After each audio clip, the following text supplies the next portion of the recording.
કરજણમાં ગૂંજી ઉઠી એકતાની ગુંજ સરદાર પટેલની 150મી જયંતિ નિમિત્તે ભવ્ય યુનિટી માર્ચ, શહેરમાં ઉમટ્યો જનસાગર। ભારતના લોખંડી પુરુષ, રાષ્ટ્રીય એકતા અને અખંડિતતાના શિલ્પી સરદાર વલ્લભભાઈ પટેલની 150મી જન્મ જયંતિ નિમિત્તે સમગ્ર દેશમાં ઉજવણીની લહેર જોવા મળી રહી છે। આજ શ્રદ્ધા અને રાષ્ટ્રભક્તિના ભાવ સાથે કરજણ 147 વિધાનસભા વિસ્તારમાં આજે ભવ્ય અને ઐતિહાસિક યુનિટી માર્ચનું આયોજન કરવામાં આવ્યું।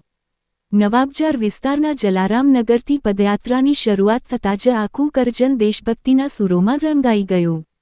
શહેરના મુખ્ય વિસ્તારોમાંથી પસાર થતાં આ યાત્રા માત્ર એક કાર્યક્રમ ન રહી પરંતુ એકતા, સમર્પણ અને દેશપ્રેમનું જીવંત પ્રતીક બની। યુનિટી માર્ચ શહેરના વિવિધ વિસ્તારોમાં આવેલ મહાન રાષ્ટ્રીય નેતાઓના સ્ટેચ્યુઓએ આગળ વધતી રહી, જ્યાં વિશેષ અનાવરણ સમારોહ યોજાઈ। પ્રત્યેક અનાવરણ સાથે શહેરમાં એક નવા ઉત્સાહની લહેર દોડતી જોવા મળી। આ યાત્રાએ લોકોમાં સંદેશ આપ્યો કે એકતાથી જ રાષ્ટ્ર મજબૂત બને છે અને સરદાર પટેલના વિચારો આજે પણ એટલા જ પ્રેરણાદાયક છે।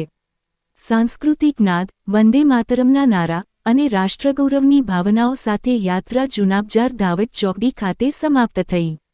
સ્થળ પર હાજર નાગરિકોએ સરદાર પટેલના આદર્શોને અનુસરવાના સંકલ્પ સાથે કાર્યક્રમને ઐતિહાસિક બનાવ્યો। આ પ્રસંગે કરજણ ધારાસભ્ય અક્ષય પટેલ, નગરપાલિકા પ્રમુખ હિલાબા અટાલિયા, ઉપપ્રમુખ જયેશભાઈ પટેલ, શહેર તાલુકાના ભાજપ પ્રમુખો, નગરપાલિકાના સભ્યો, પોલીસ અધિકારીઓ, જવાનો, વિવિધ શાળાઓના વિદ્યાર્થીઓ તેમજ મોટી સંખ્યામાં ભાજપ કાર્યકરો અને સામાન્ય નાગરિકો ઉપસ્થિત રહ્યા અને કાર્યક્રમને ગૌરવશાળી બનાવ્યો। ફૂલમાળાઓ, દેશભક્તિના ગીતો, તિરંગા અને યુવાનોનો ઉમળકો એ બધાએ મળી યુનિટી માર્ચને કરજણના ઇતિહાસમાં સ્મરણીય બનાવ્યું। ઘણા વડીલો અને યુવાઓએ આ કાર્યક્રમને કરજણ માટે ગૌરવનો દિવસ ગણાવ્યો।